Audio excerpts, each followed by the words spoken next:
Welcome to the Murphy Cube cabinet kit. The Murphy Cube comes packed flat, and we're going to take you from box to bed. And Deborah and Hani are going to walk you through it. Let's get started. Getting oriented starts with the assembly instructions, which includes information about parts and hardware. And speaking of hardware, find the hardware pack, pull it out and set it down. So let's get everything unpacked. Take everything out, lay it out nicely so that you can find everything and see everything, because when we begin to assemble, you want to group them into the components we put together first. So get everything out, all the little legs, all the parts, until everything's unpacked. And finally, it's a good time to open up the hardware pack, cut it open, lay it all out. As we go into assembly, you'll want to easily find all the parts, handles and bolts and screws and dowels. Okay, here we go. So there are 4 big parts to assemble first. And there's Hani telling you that the arms, or side panels, are first. So at each step, reference the assembly instructions so that you can select the hardware and the parts that you'll need. So as they assemble the arms, Hani here, Deborah here, you see they use dowels. They use bolts. They'll finger tighten bolts and then tighten with the Allen key, and that's typical of almost all the assembly. And now the second big part to assemble is the folding deck. So gather again, based on the assembly instructions, the side pieces, the wood block, dowels, bolts, and then put the dowels into the ends, as Hani's doing. Fit the ends on, like that. And if you find the occasional dowel that's a bit tight, tap it in, like that. So fit everything on, finger tighten the bolts, tighten with the Allen key. Now we need the wood block. Use the clevis pin. See that the rounded top edge is inward. See that? And get the washer on, and then fit the locking pin, and there you have it. Not bad, right? Folding deck is done. Folding door is number 3, and that may be the biggest job you're going to have here, because it's got a leg assembly as part of the overall door assembly.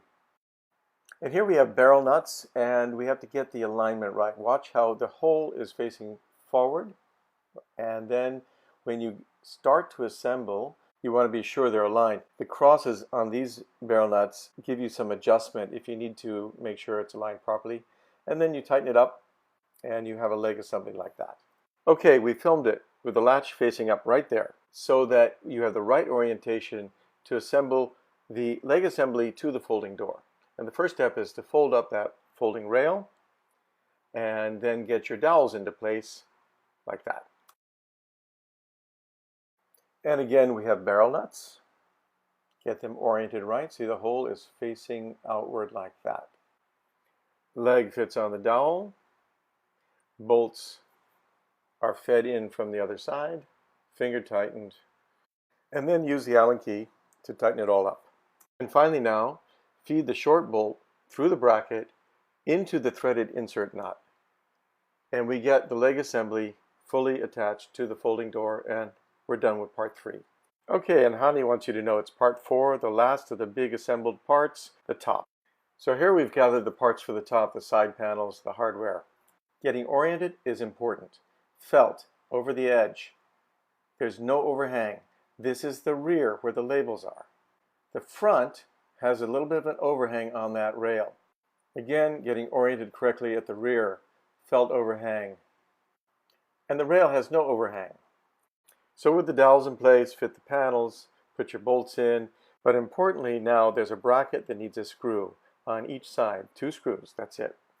Wow, we're almost there. Home stretch. Putting it all together. Starts with the arms or the side panels. And here Deborah is holding the headboard and Hani is tightening it up on one side, like that. And then on the other side you can see the dowels fitting and the barrel nut going into place. But just finger tighten these bolts and leave it a little loose, because the next step is to put the lower rail in. So you see we've left a gap. Next we do the lower rail, get it in place. See those wood blocks? I'm going to tell you about those in a minute. The gap on the headboard is still loose. We pop the rail in with its dowels. Now take a look. You see those wood blocks? They're towards the floor.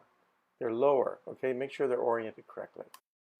Right, so we have the arms, the headboard, the lower rail, all assembled. Hani is tightening it up. All the bolts now should be fully tightened, ready for the next step. And the next step is really the last big assembly. So you find your hardware, look at those assembly instructions, and get the lower part of the folding door into place and screwed on to the side arms. Then you fold up that door, you can latch it into place, you can fold over the leg assembly like that. And then there are 3 slats that the folded mattress sit on, keeping it off the floor. You lay them into place, there's some pilot holes there, you screw it in. So it's time to put the folding deck in. There are 2 dowels to put in first, one on each side. And see, Deborah is setting it in position so that she can then grab it from above, lift it over everything. And then the little block fits over the dowel in a little notch. And once you have it in place, screw the bolts in. There are threaded insert nuts in the panel. Just screw it in nice and tight. Wow, Hani's getting excited. We're down to the last little bit with some handles. You can do this twisty thing she's doing as long as you don't scratch the finish. Get your bolts in. You can tighten it up with a screwdriver. Okay, get this cube into position. Fold the leg assembly over like that. And now Hani will lift straight up, walk straight over, tilt the thing into place, slide it back, a little adjustment maybe, and oh wow, congratulations, you did it.